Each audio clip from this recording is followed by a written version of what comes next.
ಅಂತೂ ಇವತ್ತೆಲ್ಲ ಒಂದು ಹಂತಕ್ಕೆ ಬಂತಮ್ಮ. ಇಷ್ಟು ದಿನ ಕಾದಿದ್ದಕ್ಕೂ ಇವತ್ತೊಂದು ಮುಕ್ತಿ ಸಿಕ್ತು.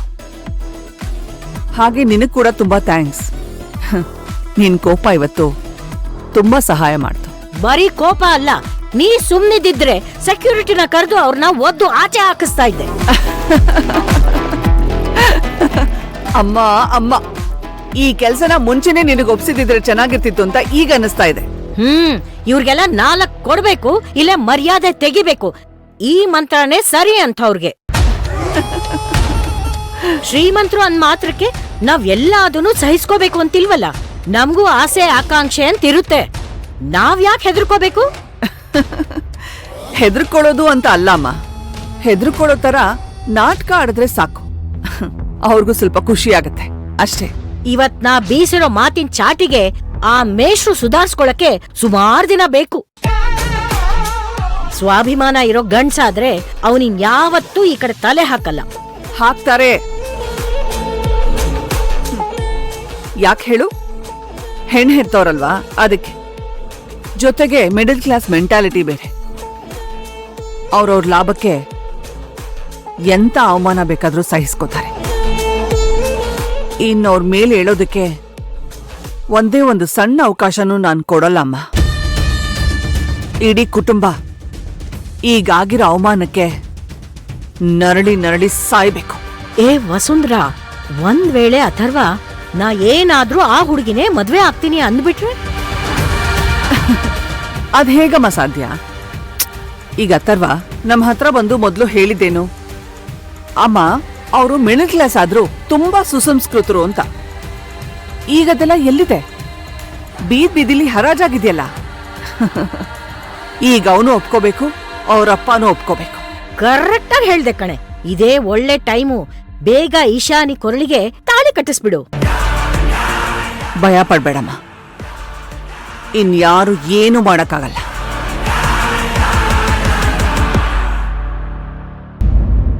ಯಾಕೆ ಬೇಡ ಸಿಂಧು?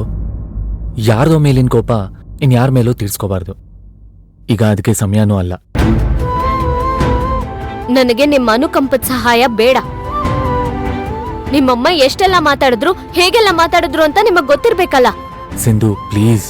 ನಾವು ಮಿಡಲ್ ಕ್ಲಾಸ್ ಜನನೇ ಇರ್ಬೋದು, ಆದ್ರೆ ನಮ್ ಯೋಚನೆಗಳು ತೀರಾ ಕೆಳಮಟ್ಟದಲ್ಲಿ ಏನಿಲ್ಲ, ನೆನ್ಪಿಟ್ಕೊಳ್ಳಿ. ಸಿಂಧು ಏನೇ ಮಾತಾಡ್ತಾ ಇದೀಯ ನೀನು? ರಾಕೇಶ ಪ್ಲೀಸ್, ನೀನು ನಿನ್ ಬಾಸ್ ಪರ ವಹಿಸ್ಕೊಂಡ್ ಮಾತಾಡ್ಬೇಡ. ನೋಡು ಸಿಂಧು, ಇಂಥ ಸಮಯದಲ್ಲಿ ನೀನ್ ಸಣ್ಣ ಸಣ್ಣ ವಿಷಯನ ಮನ್ಸಿಗೆ ತಗೊಳ್ಳದೆ ಕಾಮಾಗಿ ಯೋಚನೆ ಮಾಡ್ಬೇಕು. ಈಗ ಆಂಟಿ ಹೊರಗಡೆ ಬರೋದು ಮುಖ್ಯ. ಹೌದು, ಆದ್ರೆ ಅಮ್ಮನ ಬಿಡ್ಸಕ್ಕೆ ಅದೇನ್ ಬೇಕು ಎಲ್ಲ ನಾನೇ ನೋಡ್ಕೋತೀನಿ. ಸಿಂಧು, ದಯವಿಟ್ಟು ಈಗ ನಮ್ಮ ಅಮ್ಮನ ವಿಷಯನ ಸೈಡಿಗಿಡು. ಆ ಸಿಚುವೇಶನ್ ಅಲ್ಲಿ ಅವ್ರ ಹಾಗೆ ರಿಯಾಕ್ಟ್ ಮಾಡೋದಕ್ಕೆ ಅವ್ರದೇ ಆದ ರೀಸನ್ಸ್ ಇರುತ್ತಲ್ವಾ. ಅವ್ರು ಮಾತಾಡಿದಕ್ಕೆ ನಾನ್ ಮಾತಾಡ್ತಾ ಇರೋದಕ್ಕೆ ಲಿಂಕ್ ಮಾಡಬೇಡ. ಲಿಂಕ್ ಮಾಡ್ತಿಲ್ಲ MD ಸಾಹೇಬ್ರೆ, ಇರೋದನ್ನೇ ಹೇಳ್ತಿರೋದು. No, it's wrong. ದಯವಿಟ್ಟು ಕೋಪ ಎಲ್ಲ ಬಿಟ್ಟು ಆಂಟಿ ಬಗ್ಗೆ ಯೋಚನೆ ಮಾಡು. ನಮ್ಮಮ್ಮ ತಪ್ಪು ಮಾಡಿದ್ದಾರೆ ಅಂತ ಆ ಸ್ಟೂಡೆಂಟು ಅವರಪ್ಪ ಎಲ್ರೂ ಹೇಳ್ಬೋದು. ಆದ್ರೆ ನಿಮ್ಮಮ್ಮನೂ ಹಾಗ್ ಮಾತಾಡಿದ್ರೆ ಆಗ ಅವ್ರಿಗೂ ನಿಮ್ಮಮ್ಮಂಗೂ ಏನ್ ವ್ಯತ್ಯಾಸ ಇರುತ್ತೆ? ನಮ್ಮೂರು ಅಂದವ್ರೆ ಈ ರೀತಿ ನಡ್ಕೋಬಹುದಾ? ಅವ್ರ ಈ ವಿಷಯನ ಬಿಟ್ಬಿಡು ಅಂತ ಹೇಳ್ತಿಲ್ವಾ? ಸಹಾಯ ಮಾಡ್ತೀನಿ ಅಂತ ಬಂದವ್ರನ್ನ ಈ ರೀತಿನ ನಡ್ಸ್ಕೊಳ್ಳೋದು. ರಾಕೇಶ, ನಿನಗ್ ಗೊತ್ತಾಗಲ್ಲ, ಸುಮ್ನಿರು. ಏನೇ ಗೊತ್ತಾಗಲ್ಲ? ಪಾಪ ಅವ್ರ ಕಣ್ ಸಮಸ್ಯೆ ಇದ್ರು ಇಲ್ಲಿ ತನಕ ಬಂದಿದ್ದಾರೆ. ಯಾಕೆ? ನಮ್ಗೆ ಹೆಲ್ಪ್ ಮಾಡ್ಬೇಕು ಅಂತ ಒಳ್ಳೆ ಮನ್ಸಿದ ತಾನೆ, ಅರ್ಥ ಮಾಡ್ಕೊಳೆ. ಫೈನ್, ಈಗೇನು ನಮ್ಮಮ್ಮ ತಪ್ಪು ಮಾಡಿದಾರ? ಅವ್ರ ಪರವಾಗಿ ನಾನ್ ಸಾರಿ ಕೇಳ್ತೀನಿ. ಈಗ ಆಂಟಿ ಬಗ್ಗೆ ಮಾತ್ರ ಯೋಚನೆ ಮಾಡೋಣ. ಅವ್ರನ್ನ ಬಿಡ್ಸಕ್ಕೆ ನಾನು ಹೆಲ್ಪ್ ಮಾಡ್ತೀನಿ. ಪ್ಲೀಸ್ ಒಪ್ಕೋ.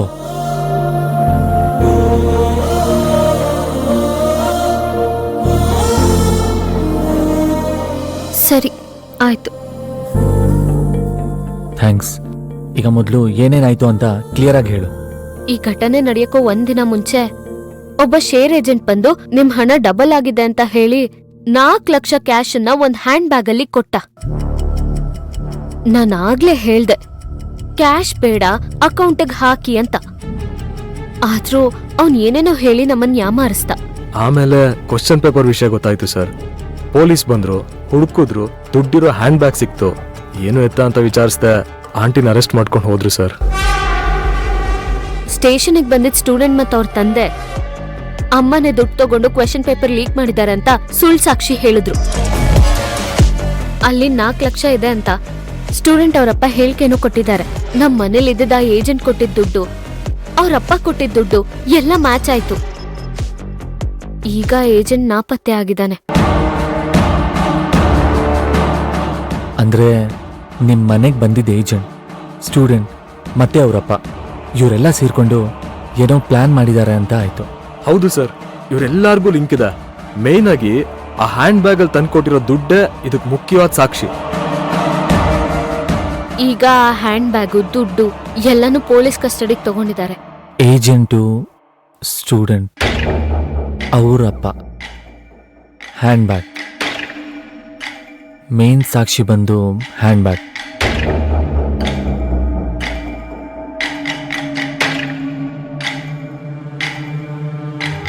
ಇಲ್ಲಿ ಹ್ಯಾಂಡ್ ಬ್ಯಾಗ್ ತುಂಬಾ ಹೈಲೈಟ್ ಆಗ್ತಾ ಇದೆಯಲ್ಲ. ಈ ಹ್ಯಾಂಡ್ ಬ್ಯಾಗ್ ಏನಾದರೂ ಚೆಕ್ ಮಾಡಿದ್ರೆ ನಮ್ಗೇನಾದ್ರೂ ಕ್ಲೂ ಸಿಗ್ಬೋದಾ?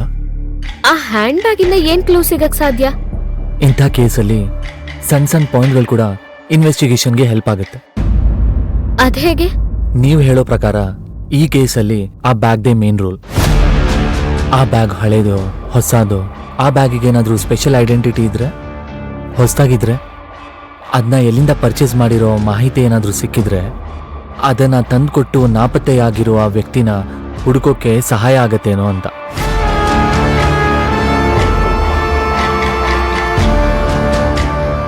ಕ್ಲೂ ಸಿಕ್ಬೋದೇನೋ, ಆದ್ರೆ ಆ ಬ್ಯಾಗು ಪೊಲೀಸ್ ಕಸ್ಟಡಿಲಿದೆ. ಅದನ್ನೆಲ್ಲ ನೋಡೋಕ್ಕೆ ನಮಗೆ ಕೊಡ್ತಾರಾ ಸರ್? ಲಾಯರ್ನ ಕರ್ಕೊಂಡೋಗ್ಬಿಟ್ಟು ಒಂದ್ಸಲ ವಿಚಾರಿಸಿ. ಖಂಡಿತ ನಮ್ಗೇನಾದ್ರೂ ಒಂದು ಕ್ಲೂ ಸಿಕ್ಕೇ ಸಿಗತ್ತೆ.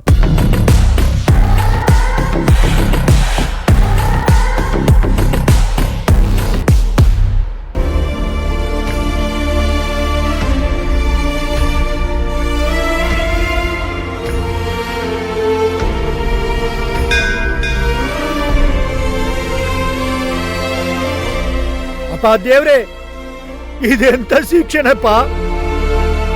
ನಮ್ಮನ್ನ ಈ ಪರಿಸ್ಥಿತಿಗೆ ತಂದು ನಿಲ್ಸಿದೆಯಲ್ಲ. ನಾವೇನ್ ತಪ್ಪು ಮಾಡಿದೀವಿ? ನಾವ್ ಯಾರು ದ್ರೋಹ ಮಾಡಿದೀವಿ? ನೀನ್ ಮಾಡಿ ಸರಿನಾ? ನೀತಿ ನಿಯತ್ತು ಅಂತ ಬದುಕಿದಕ್ಕೆ ಇದೇನಾ ಶಿಕ್ಷೆ? ನಮ್ ಗಾಯತ್ರಿ, ಭವಾನಿ ಏನ್ ತಪ್ಪು ಮಾಡಿದ್ದಾರೆ? ಒಬ್ಬಳನ್ನ ಸ್ಟೇಷನ್ಲಿ ಕೂರ್ಸಿದ್ಯಾ, ಇನ್ನೊಬ್ಬಳ ಭವಿಷ್ಯನ ತೂಗು ಕತ್ತಿ ಮೇಲೆ ನಿಲ್ಸಿದ್ಯಾ. ಇದು ನ್ಯಾಯನಾ? ನಿನ್ನ ನಮ್ದವ್ರಿಗೆ ಇಂಥ ಬಹುಮಾನ ಕೊಡೋದಾದ್ರೆ ನ್ಯಾಯ ನೀತಿಗೆ ಏನೆಯ ಬೆಲೆ? ನೀನು ದೇವ್ರಲ್ಲ, ಕಲ್ಲು ಕಲ್ಲು.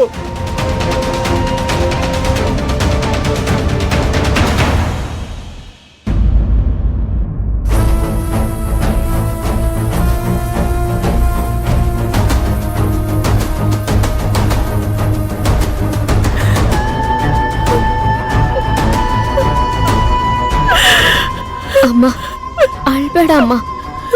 ನಾನೇನ್ ತಪ್ಪು ಮಾಡಿದ್ದೀನಿ ಅಂತ ನನಗೆ ಶಿಕ್ಷೆ? ಸ್ಕೂಲ್ಗೋಸ್ಕರ ಅಷ್ಟೆಲ್ಲ ದುಡ್ದಿದ್ದೀನಿ. ಈಗ ನನ್ನನ್ನೇ ಕೆಲಸದಿಂದ ತೆಗೆದು ಹಾಕಿದ್ದಾರೆ. ಅಮ್ಮ, ನೀನ್ ಹೇಗೆ ಏನು ಅಂತ ಎಲ್ರಿಗೂ ಗೊತ್ತಿದೆ. ಆದ್ರೆ ನಮ್ ಪರಿಸ್ಥಿತಿ ಸರಿ ಇಲ್ಲ ಅಷ್ಟೆ. ಆ ಏಜೆಂಟ್ ಒಬ್ಬ ಸಿಕ್ಬಿಟ್ರೆ ಮುಂದೆ ಎಲ್ಲ ತನ್ನಷ್ಟಕ್ಕೆ ತಾನೇ ಸರಿ ಹೋಗುತ್ತಮ್ಮ. ಇಷ್ಟು ವರ್ಷ ಕಾಪಾಡ್ಕೊಂಡು ಬಂದಿದ್ ಪ್ರೀತಿ, ವಿಶ್ವಾಸ, ನಂಬಿಕೆ, ನಿಯತ್ತು ಎಲ್ಲ ಮಣ್ಪಾಲಾಗೋಯ್ತಲ್ಲೇ. ಮಕ್ಕಳ ದೃಷ್ಟಿಲಿ ಕೆಟ್ಟೋಳಾಗ್ಬಿಟ್ಟೆ ನಾನು. ಇಂಥ ಪರಿಸ್ಥಿತಿ ಯಾವ ಟೀಚರ್ಗೂ ಬರಬಾರ್ದು.